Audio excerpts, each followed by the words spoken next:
샬롬, 서로 인사하겠습니다. 하나님의 은혜와 복이 여러분의 삶과 가정과 하시는 모든 일 위에 함께 하시기를 축원합니다. 이 시간은 샬롬의 언어를 연습하겠습니다. 가슴에 손을 얹고 3번씩 말하겠습니다. 나는 하나님의 사랑받는 자다. 나는 하나님의 사랑받는 자다. 사랑받는 자다. 그래, 그럴 수도 있지. 그래, 그럴 수도 있지. 그래, 그럴 수도 있지. 이제 현재를 살자. 이제 현재를 살자. 이제 현재를 살자.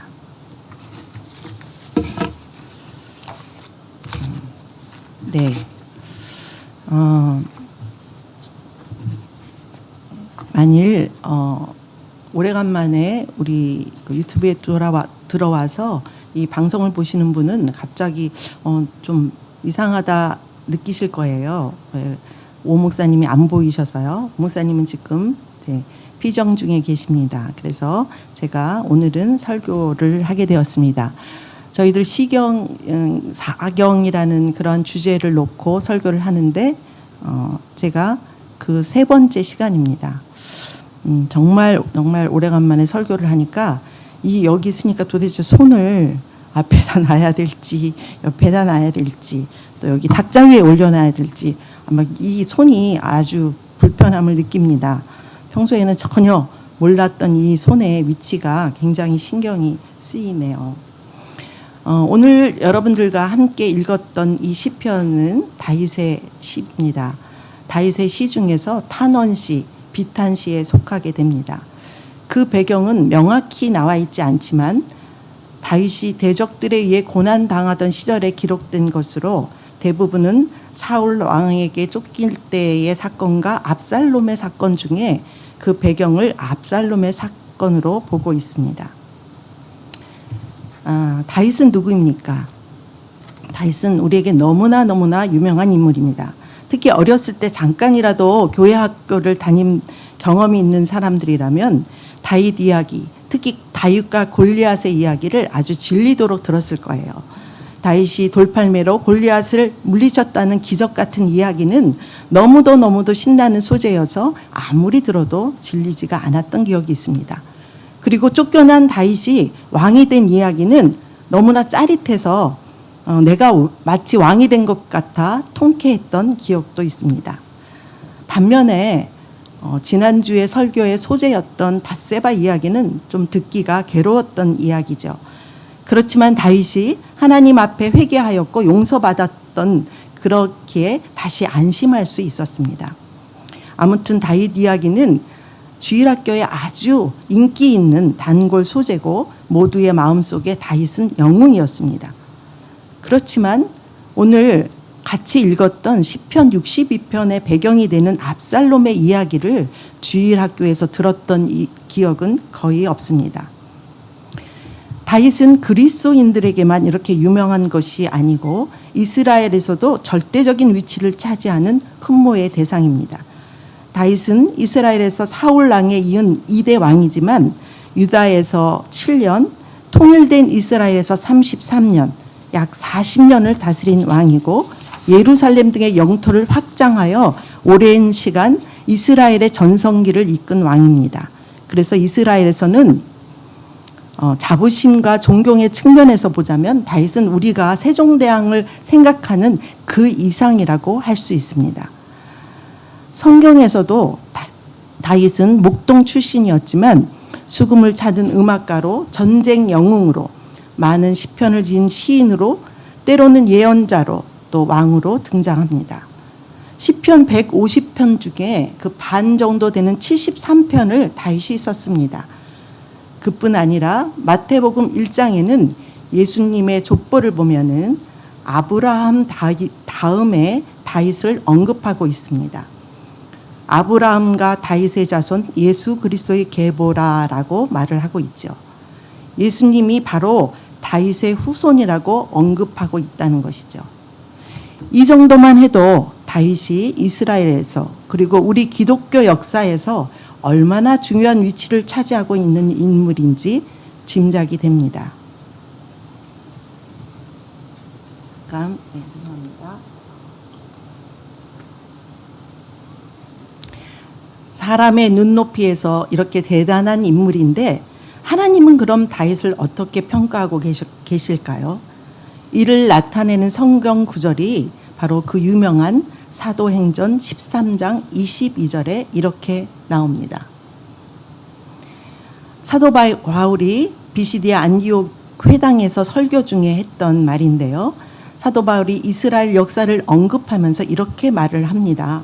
패하시고, 그러니까 사울 왕을 패하고 다윗을 왕으로 세우시고 증언하여 이르시되 내가 이새의 아들 다윗을 만나니 내 마음에 맞는 사람이라 내 뜻을 다 이루리라 하시더니, 하나님 마음에 합한 사람, 하나님 마음에 맞는 사람, 공동 번역이나 다른 번역본에서는 이를 마음에 맞는다, 하나님 마음에 드는 사람이다 이렇게 나옵니다. 정말 너무나 멋진 표현이죠. 하나님 마음에 든다. 하나님 마음에 드는 분이세요, 사모님은? 본인이 생각하시기에? 네. 저는 정말 자신이 없어요. 어떻게 생각하세요? 하나님 마음에 들 것 같아요? 네. 잘 안 들려요, 사실. 그런데, 네. 사실, 우리가 하나님 마음에 든다라고 할 때는 저는 개인적으로 정말 자신이 없습니다. 그런데 다윗은 바로 그런 사람이었다는 것이죠. 하나님 마음에 드는 사람, 하나님 마음에 꼭 맞는 사람. 그러니까 사람들의 눈높이에서도 하나님의 평가에서도 이 이상일 수 없는 인물이라는 것입니다. 오늘 읽은 이 62편은 다윗이 지은 비탄시 중에 하나라고 이야기를 했습니다. 그런데 다윗이 지은 73편의 시편 중에 3분의 1가량이 바로 비탄시 또는 탄식시라고 불립니다. 위대한 모두의 영웅이었고 하나님 마음에 꼭 드는 사람이었던 다윗이 탄식하는 내용의 시를 그처럼 많이 지었다는 사실은 다윗의 삶이 결코 평탄하지 않았음을, 매우 파란만장하고 굴곡진 삶을 살았다는 반증입니다. 다윗의 생애에서 힘들었던 시기를 30살에 헤브론에서 왕이 되기까지의 10년, 또 사울에게 쫓기던 기간이죠. 또 밧세바 사건으로 하나님의 징벌의 때, 그리고 압살롬에게 쫓겨난 이 세 가지 경우를 꼽을 수 있는데, 이 시편의 배경은 서두에서 말한 것처럼 그 중에 압살롬에게서 쫓겨난 때로 이야기가 됩니다. 압살롬이 누구입니까? 압살롬이 누구예요? 네. 예. 내가 모르는 사람한테 물었다면은 상처받아서 안 나올 수도 있어요, 다음 주에. 네. 다행입니다. 네. 압살롬이 누구입니까? 자신의 친아들입니다. 그러니까 다윗은 자신의 친아들의 반역으로 쫓겨났다는 이야기가 됩니다. 지난주에 박효세 목사님이 은혜로운 설교를 해주셨습니다. 다윗은 우리아의 아내인 밧세바를 취하는 바람에 나단 선지자로부터 꾸지람을 듣게 되죠. 하나님이 나단 선지자를 보내셨습니다. 그리고 그는 철저히 회개하였고 자신이 얼마나 보잘것없는 사람임을 깨닫습니다. 그리고 하나님께 온 마음을 다하여 자신을 낮추었고 용서를 구했습니다. 나단은 하나님이 용서하셨다고 말을 하였습니다. 하나님이 다윗을 용서하셨다는 거죠. 그러면 이제 그 일은 깨끗이 없었던 일처럼 되고 그 후로는 좋은 일, 평탄한 길, 그야말로 꽃길만 계속돼야 되는 게 아닐까요? 그런데 다윗은 그 일 이후에 또다시, 자신의 생애 중에 가장 가슴 아프고 가장 비통한 일을 겪게 됩니다. 바로 아들의 반역이죠. 또한 밧세바 사건의 후유증으로 조금 후에 이야기가 되겠지만 너무도 수치스러운 일도 당하게 됩니다. 사울에게 쫓겨다녔을 때는 적이 분명했습니다. 원인도 오롯이 사울의 시기와 질투에 의한 것이기 때문에 다윗은 그저 억울한 의인이었습니다. 악인에 의해 고난과 핍박을 받는 의인 말이죠. 그러나 이제 아들, 그것도 자신이 너무나 사랑하는 아들한테 쫓기는 신세가 된 다윗은 말할 수 없는 참담한 심정이 되었습니다. 그때의 다윗의 비통한 심정을 사무엘하 15장 30절에 이렇게 표현하고 있습니다. 다윗이 감난산 길로 올라갈 때에 그의 머리를 그가 가리고 맨발로 울며 가고 그와 함께 가는 모든 백성들도 각각 자기의 머리를 가리고 울며 올라가니라. 얼마나 비통하면 머리를 가리고 자기 명예가 떨어졌다라는 그런 표시인데 머리를 가리고 맨발로 울면서 갔다고 나옵니다.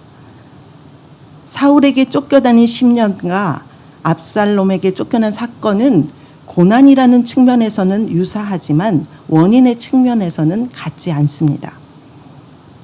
사울에 의해 촉발된 고난은 원인이 온통 외부의 사울이라는 인물에 있었지만 다윗의 입장은 너무나 억울하고 또 억울한 일이었지만 그러고도 10년이라는 세월을 도망자의 신분으로 살아야 했습니다.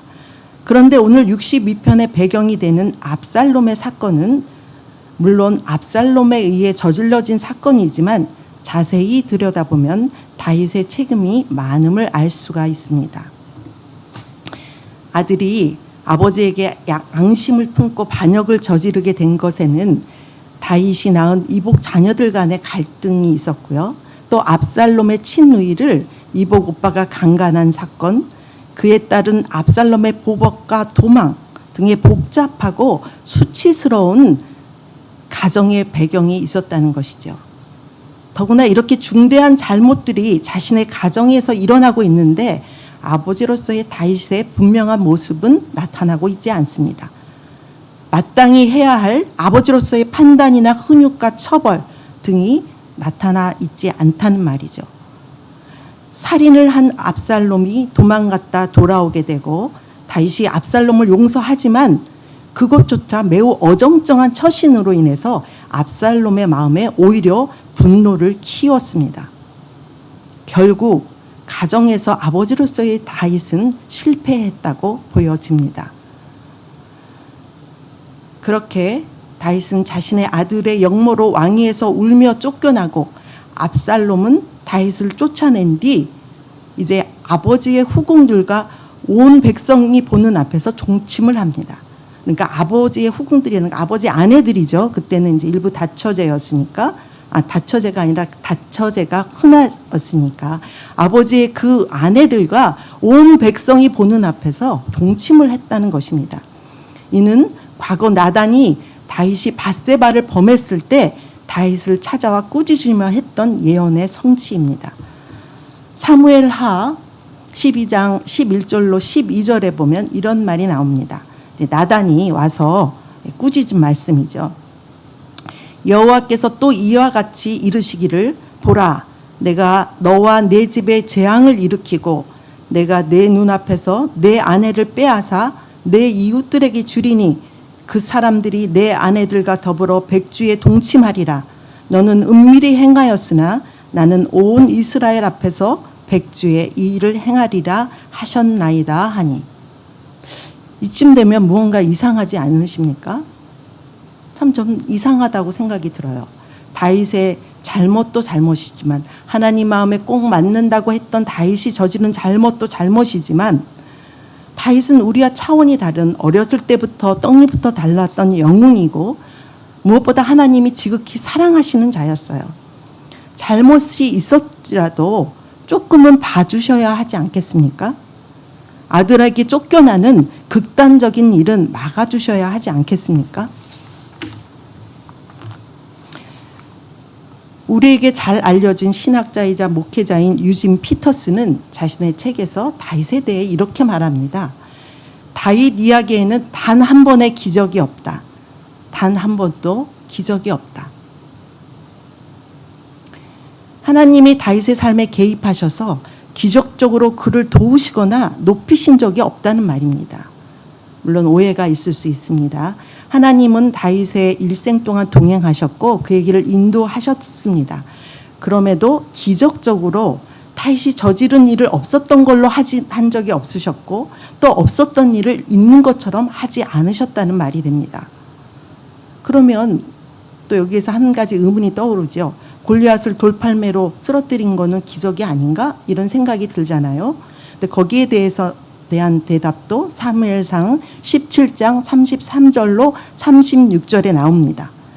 그러니까 다윗에게는 그것이 기적이 아니고 충분히 있을 법한 일이 일어났다는 것이죠. 17장 33절에 보면 사울이 다윗에게 이르되 내가 가서 저 블레셋 사람과 싸울 수 없으리니 너는 소년이요 그는 어려서부터 용사임이니라. 다윗이 사울에게 말하되 주의 종이 아버지의 양을 지킬 때에 사자나 곰이 와서 양떼에서 새끼를 물어가면 내가 따라가서 그것을 치고 그 입에서 새끼를 건져내었고 그것이 일어나 나를 해하고자 하면 내가 그 수염을 잡고 그것을 쳐 죽였나이다. 주의 종이 사자와 곰도 쳤은즉 살아계신 하나님의 군대를 모욕한 이 할례받지 않은 블레셋 사람이 이리까 그가 그 짐승의 하나와 같이 되리이다. 다윗은 소년이었을 때, 목동이었을 때 양을 지키기 위해 사자와 곰을 쳐서 죽였다고 말합니다. 그러니까 다윗은 어렸을 때부터 엄청난 용사이거나 그 돌팔매에 대한 엄청난 훈련과 숙련을 거듭했다는 말이죠. 그러니까 골리앗을 돌팔매로 죽인 것이 기적이 아니라는 말입니다. 아무리 골리앗이 거인일지라도 힘이 장대하다고 할지라도 사자와 곰만큼이야 하겠습니까? 오히려 다윗은 억울함을 많이 겪은 사람입니다. 아무런 잘못이 없는데도 1개월도 아니고 1년도 아니고 10년을 쫓겨다녔던 사람입니다. 물론 그 시간 동안 하나님의 은혜가 있었지만 하루아침에 도망자의 신분에서 왕의 자리로 높여진 것이 아니라는 말입니다. 반면 자신의 잘못에 대해서는 처절할 정도로 대가를 지불한 사람입니다. 하나님은 다윗의 잘못을 용서하셨지만 죄를 없는 것처럼 해주시지 않았습니다. 그 대가는 늘 혹독하고 참혹할 지경이었습니다. 자기 자식에게 이토록 철저하게 가슴 아프게 배반당한 아버지가 또 있었을까 싶습니다. 이렇게 우리가 다윗의 전 일생을 보고 나면 과연 다윗이 그렇게 부러운 존재인가? 내가 그렇게 따라가야 될 존재인가? 이런 생각이 또 듭니다. 그러니까 하나님 마음에 합한 사람이란 칭호가 결코 영광과 환호만을 뜻하는 것이 아니라 거기에는 무수한 고난과 아픔의 시간이 묻어나는 호칭이라는 것을 알게 됩니다. 62편은 나의 영혼이 잠잠히 하나님만 바라며로 시작이 됩니다. 이는 다른 비탄시라 불리는 시편과 약간 다른 구조로 짜져 있는데요. 대부분의 비탄시는 자기의 고통을 토로하고 또 구원을 호소하고 악인에 대한 하나님의 징벌을 요청합니다. 그리고 반드시 하나님이 응답하실 거라는 그러한 선취적인 확신을 하고 그로 인한 찬양과 감사로 끝을 맺습니다. 그런데 오늘 우리가 읽은 이 시편 62편은 나의 영혼이 잠잠히 하나님만 바란다라는 확고한 신앙 고백으로 시작을 합니다. 그리고 자기가 잠잠할 수 있는 근거를 2절에서 이렇게 말합니다. 오직 그만이 나의 반석이요 나의 구원이시요 나의 요새이시니. 하나님만이 자신을 구원하실 분이기에 잠잠할 수 있다는 말입니다. 이 잠잠하다라는 단어가 또 매우 흥미롭습니다.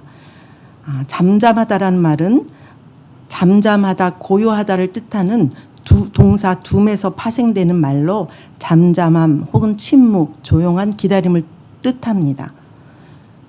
그러면 잠잠히 하나님만 바라라는 의미는 아무것도 하지 말라는 뜻입니까? 우리가 어려움과 고난을 당할 때 그냥 두 손 놓고 하늘만 쳐다보라는 말입니까? 하늘에서 뭔가 뚝 떨어지기를 기다리라는 말일까요? 다윗은 행동파에 가까운 사람입니다. 소년 시절 골리앗과의 그런 사건에는 물론이고 피난 시절에도 또 왕이 된 후에도 그는 항상 전쟁에서 선두에 섰던 사람입니다. 왕이 됐다고 뒷짐지고 있었던 적이 거의 없습니다. 늘 앞장서서 대적들과 용감히 싸웠던 군인입니다. 그래서 백성들에게 더 존경과 사랑을 받았던 지도자였죠. 그런 그가 이제 잠잠이라는 단어를 사용하고 있습니다. 이것의 진정한 의미는 무엇일까요? 다윗은 자기가 쫓겨나오면서 자신을 따르는 후세라는 인물을 압살롬에게 보냅니다. 나를 따라오지 말고 압살롬에게 가서 압살롬의 책사, 그러니까 압살롬의 그런 계략을 짜는 아히도벨의 계략을 패하게 하라고 지시를 합니다. 그리고 후에 다윗은 자신을 따르는 사람들을 모아 군대를 조직하고 압살롬의 군대와 싸워서 이기게 됩니다. 그러니까 잠잠히 하나님만 바란다는 것이 아무것도 안 하고 그냥 두 손을 놓고 넋놓고 있는 것이 아니라는 뜻을 알 수 있습니다. 다윗이 말한 잠잠히 하나님을 바라본다라는 의미는 다음 구절을 살펴볼 때 보다 명확하게 이해가 될 수 있습니다. 사무엘하 15장 25절로 26절에 보면 다윗이 자신이 도망쳐 나올 때 함께 언약궤를 가지고 나왔던 제사장에게 명령하는 장면이 나옵니다. 왕이 사독에게 이르되 보라 하나님의 궤를 성읍으로 도로 메어 가라. 만일 내가 여호와 앞에서 은혜를 입으면 도로 나를 인도하사 내게 그 궤와 그 계신대를 보이시리라. 그러나 그가 이와 같이 말씀하시기를 내가 너를 기뻐하지 아니한다 하시면 종이 여기 있사오니 선이 여기시는 대로 내게 행하시옵소서 하리라. 하나님이 만일 자신을 기뻐하지 않는다면 자신은 자기가 왕으로 복귀할 수 없다. 그것을 받아들이겠다라는 의미입니다. 또 사무엘하 16장 10절에서 11절에도 다윗이 쫓겨나올 때 시므이라는 인물이 다윗을 저주합니다. 그러자 자신을 따르는 부하가 그 시므이를 죽이겠다고 했습니다. 그럴 때 다윗이 이렇게 말합니다. 왕이 이르되, 그러니까 다윗이 말하는 거죠. 수르이의 아들들아, 내가 너희와 무슨 상관이 있느냐? 그가 저주하는 것은 여호와께서 그에게 다윗을 저주하라 하심이니 내가 어찌 그리하였나 할 자가 누구겠느냐 하고, 또 다윗이 아비새와 모든 신하들에게 이르되 내 몸에서 난 아들도 내 생명을 해하려 하거든 하물며 이 베냐민 사람이랴. 여호와께서 그에게 명령하신 것이니 그가 저주하게 버려두라. 다윗은 자신을 저주하는 자를 처단하겠다는 부하의 충성심을 오히려 꾸짖었습니다. 그러니까 다윗이 잠잠히 하나님만을 바라보겠다는 의미는 이처럼 모든 일 가운데 하나님의 주권이 있음을 철저히 인정한다는 말이라고 할 수 있습니다. 자신을 높이시고 낮추시는 것도, 또 자신이 저주받게 되는 것도 오직 여호와 하나님으로 인한 것임을 안다는 말입니다. 그는 일생을 통해 자신이 높아진 순간뿐 아니라 철저히 낮아진 그 순간에도 그것이 하나님으로부터 왔음을 알았습니다. 그것이 사울의 추격같이 억울하고 또 억울한 일이라 하여도, 또 아들의 반역과 같이 너무나 수치스럽고 원통한 일이라 할지라도 그 모든 것의 열쇠를 쥐고 계신 분이 바로 하나님이라는 것을, 그 모든 성패가 하나님께 달려 있음을 알았습니다. 잠잠히 하나님만 바란다라는 의미는 바로 이것입니다. 또한 2절에 보면 다윗은 하나님을 반석이라고 지칭합니다. 6절에도 다윗은 하나님을 요새라는 단어로 말을 하고 있는데, 이것이 바로 다윗이 하나님을 말할 때 즐겨 사용하는 단어 중에 하나입니다. 다른 시편들에 보면 다윗은 하나님을 산성이다, 피난처다, 구원의 뿌리다, 방패다 이렇게 묘사하고 있습니다. 우리 하나님은 눈에 보이는 분이 아닙니다. 우리는 하나님을 부르지만 하나님을 우리 삶 속에서 접하는 어떤 것으로 구체적으로 말하기는 참으로 어렵습니다. 그런데 다윗은 하나님을 자신의 삶 속에서 경험했던 것들에 빗대어 지칭하고 있습니다. 반석은 뭘까요? 넓고 평평한 돌이죠. 이제 그래서 그 사막 기우면서 산악이 많은 이스라엘에서는 그것이 짐승의 뭐 보금자리도 되고 지나가는 모든 사람들 여행객들의 그 피난처가 되는 곳입니다. 햇볕을 가리기도 하고요. 그런 피난처를 제공한 것입니다. 또 용사였던 다윗에게 산성이나 요새나 방패, 피난처라는 것은 얼마나 가깝고 친숙하며 또 절실하고 필요한 것이었겠어요. 다윗은 바로 이러한 은유를 통해서 하나님을 말했는데, 다시 말하면 자신의 삶 깊숙한 곳에서, 날마다 자신이 접하는 곳에서 다윗은 하나님을 발견했다는 것입니다. 그만큼 다윗의 관심과 시선이 바로 하나님을 향해 있다라는 것이었죠. 이는 신약에서 예수님이 하나님의 나라를 설명하면서 씨 뿌리는 비유, 겨자씨의 비유, 누룩 비유, 그물 비유를 사용하신 것을 떠오르게 합니다.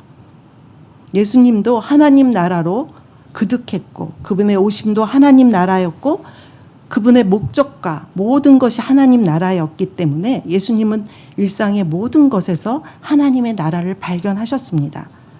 겨자씨와 누룩과 그물과 씨 속에서 하나님을 발견하셨다는 것이죠. 마찬가지로 다윗 역시 자신의 경험한 삶 속에서 존재하는 것들 속에서 하나님을 발견해낼 수 있다는 말이며, 그만큼 다윗의 삶이 하나님으로 그득했다라는 말이 됩니다. 2절 후반부에 보면 다윗은 크게 흔들리지 아니하리로다라고 고백을 합니다. 크게 흔들리지 않는다라는 이런 말에서는 역설적으로 흔들리는 상황이라는 거죠. 굉장히 큰 어려움이 지금 닥쳐왔다라는 거죠. 지금 상황이 매우 위태롭고 불안하며 자신을 흔들고 있는 상황이라는 것을 말해주고 있습니다. 그래서 크게 흔들리지 않는다? 그럼 작게는 흔들린다는 것인가? 좀 그런 생각이 사실 들었어요. 근데 이 말은 또 6절에 반복적으로 나오는데 6절에서는 오직 그만이 나의 반석이시오 나의 구원이시오 나의 요새이시니 내가 흔들리지 아니하리로다 이렇게 말하면서 크게가 사라져 있습니다. 그러니까 처음에는 흔들림이 있을 수 있다라는 거죠. 그러나 그 점차 가면서 뒤로 갈수록 다윗은 그 믿음과 확신 속에서 조그마한 흔들림도 허용치 않고 있음을 말해주고 있습니다. 3절과 4절에는 자신을 해치려는 자들에 대한 묘사가 나옵니다. 넘어지는 담과 흔들리는 울타리 같이 사람을 죽이려고 너희가 일제히 공격하기를 언제까지 하려느냐. 그들이 그를 그의 높은 자리에서 떨어뜨리기만 꾀하고 거짓을 즐겨하니 입으로는 축복이요 속으로는 저주로다. 다윗은 왕이 되기 전에도 왕이 된 후에도 대적들에 의해서 이렇게 생명의 위협을 받습니다. 그에게 이런 고난들은 피할 수 없는 숙명 같아 보입니다. 그런데 다윗의 이런 고난이야말로 다윗을 다윗되게 만들었습니다. 연탄길이라고 있는데요. 그 연탄길을 쓴 이철한 작가가 이런 말을 합니다. 고난과 치욕과 낮아짐이 없다면 인간이 무엇으로 진실을 얻을 수 있겠습니까? 빛나고 싶다면 가장 어두운 곳으로 가야 한다는 삶의 의미를. 우리는 누구나 행복한 삶을 꿈꿉니다. 누구도 비극을 좋아하지 않죠. 아들에게 쫓겨나고 자신의 아내들이 아들에 의해 수치를 당합니다. 여기까지 보면 다윗은 엄청난 비극의 주인공입니다. 그런데 우리가 인생에서 지혜를 얻는 것은 행복할 때가 아니라 바로 그 고난 속에서입니다. 바로 비극 속에서입니다. 인간이 어떤 존재인지, 운명이 무엇인지 그런 것들이 비극 속에는 드러나 있습니다. 그래서 셰익스피어의 비극들은 시대를 넘어서 계속 공연이 되고 있는 것입니다. 아리스토텔레스는 시약에서 비극에 대해서 이렇게 말을 하죠. 비극은 그것을 보는 사람들에게 연민과 공포를 불러일으킨다. 공포라는 거는 바로 아니 저렇게 위대한 사람도 저렇게 영웅 같은 사람이 저렇게 나락에 떨어지다니 그렇게 추락하다니 이런 데서 오는 공포고요. 연민이라는 것은 이런 거잖아요. 그거는 자신과 상관이 없는 거잖아요. 그냥 보는 저 사람의 추락이 있고 나는 나의 추락이 아닌 데서 오는 그 미학적 거리라고 하는데 일정한 거리를 두고 그 사람의 비극을 바라볼 때 오는 것이 바로 연민이라는 말입니다. 그러나 뭐 셰익스피어든 다른 유명한 사람들의 그 비극의 주인공들과 하나님의 안에서 고난과 비극을 겪은 사람들과는 엄청난 차이가 있습니다. 그 소설이나 연극이나 또 실제 상황 속에서 하나님 안이 아닌 하나님 밖에서 일어난 비극의 주인공들은 그냥 비극으로 끝나집니다. 그러나 우리가 하나님 안에서 겪는 모든 고난이나 비극적 사건들은 결코 비극적으로 끝나지 않는다는 사실입니다. 우리 하나님은 결코 비극을 쓰시는 분이 아닙니다. 지금 당장은 비극적으로 보이는 일일지라도 그 모든 것이 하나님의 섭리 안에 있기 때문에 합력하여 선을 이루어 나가시기 때문에 비극이 될 수 없다는 말입니다. 성경 속에 나오는 대표적인 고난의 인물이 있죠. 욥이 그 고난의 끝에서 이렇게 고백을 합니다. 욥기 42장 5절에 제가 안 했죠. 내가 주께 대하여 귀로 듣기만 하였사오나 이제는 눈으로 주를 배웁니다. 고난의 끝에서 욥이 고백한 말입니다. 다윗 역시 고난과 치욕과 낮아짐 속에서 더욱더 하나님을 생생하게 만나게 됩니다. 자신의 인생이 주인이 누구인지 다시 한번 깨닫게 됩니다. 다윗이 쓴 다른 시편을 보면 때때로 거르지 않은 격한 언어를 사용하여서 다시 자신의 대적들에게 저주를 퍼붓고 있습니다. 그만큼 그의 환경이 어렵고 거칠었으며 그에 따라 자신의 마음의 진폭이 컸음을 의미합니다. 즉 고난이 그만큼 크고 깊었다는 이야기죠. 그래서 우리가 힘들 때 그의 시편들이 우리에게 위로와 힘을 주는 이유가 바로 이 때문입니다. 그의 시는 편안하고 안락한 곳에서 나와는 상관이 없는 그러니까 연민으로 바라다보는 그렇게 읊조리는 언어가 아니라 바로 자신이 고난의 한가운데를 통과한 사람으로 고난받는 이와 어깨를 나란히 하기에 그들의 심정을 대변해 주는 공감의 언어이기 때문에 우리가 다윗의 시편을 읽으며 깊은 위로와 격려를 받게 되는 것입니다. 그렇습니다.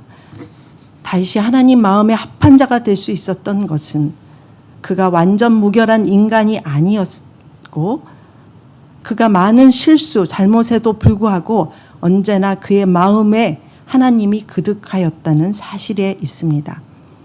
그의 눈이, 그의 마음이 늘 전심으로 하나님을 향하고 있었다는 데 있습니다. 자신의 삶의 주인뿐 아니라 온 우주의 주인이 하나님임을 믿고 따랐다는 데 있습니다. 지금 우리는 요동치는 시대에 살고 있습니다. 불안하고 또 위태로운 시대에 살고 있습니다. 지구촌을 휩쓴 코로나는 물론이고 지구온난화로 인해서 기후와 생태계의 변화가 마구 일어나고 있고 지구촌 곳곳에서 벌어지는 끝없는 전쟁과 갈등 또 전혀 나아질 징조가 보이지 않는 우리를 둘러싼 경제적, 정치적 상황들 젊은 사람은 젊은 사람들대로 또 나이 든 사람들은 나이 든 사람대로 짊어져야 하는 삶의 무게들이 점점 무거워집니다. 거기다가 개인적인 가정의 어려움들도 너무나 많습니다. 이 모든 것들이 우리를 요동치게 합니다. 그러기에 오늘 62편 다윗의 시는 흔들리고 불안하며 한치 앞을 예측하지 못하는 현재를 살아가는 우리가 붙잡아야 할 고백이라고 할 수 있습니다. 예기치 못한 어려움은 물론이고 자신의 잘못으로 인한 고난 가운데 있을지라도 우리 모두가 새겨야 될 기도입니다. 우리가 이 어지럽고 불안한 세상에서 잠잠히 하나님만 바란다는 것은 운명론도 또 체념도 아닙니다. 터무니없고 무책임한 낙관주의도 아닙니다. 우리는 우리의 최선을 다해야 하지만 그 결과는 오직 하나님이 주관하고 계시다는 것을 믿는다는 뜻입니다. 모든 것들 속에 섭리하시고 은혜를 주시며 끝끝내는 우리를 구원의 길, 생명의 길로 인도하시는 하나님을 믿는다는 그러한 의미입니다.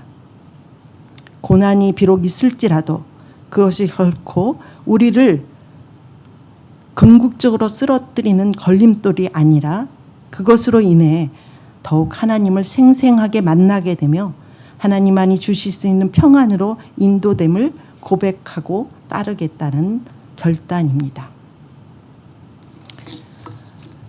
나의 영혼이 잠잠히 하나님만 바라며 나의 구원이 그에게서 나오는도다.